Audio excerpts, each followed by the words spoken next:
কোনটা লাগে? আজকে গাড়িটা নষ্ট হতে হবে, বিরক্ত লাগতেছে। এই ড্রাইভার সাহেব, এই কতক্ষণ লাগবে? আরে সময় লাগবে।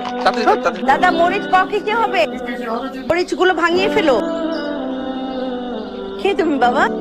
কাউকে খুঁজছো? আমার বাবা রফিক রহমান, আমার মায়ের নাম রোকেয়া, আমার নাম আবির। কেমন আছি? ভালো আছি। এসো।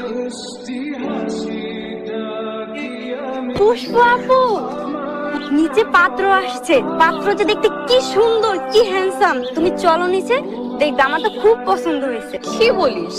হ্যাঁ। পুষ্পকে দেখছি না যে? পুষ্পর আজকে আংটি পরানোর দিন, ওকে আংটি পরাতে আস। রেডি হচ্ছে, আছে কোথাও। আঙ্কেল আপনি কি রিং পরাতে এসেছে? মা রিং খুলে নিয়ে যেতে এসেছে।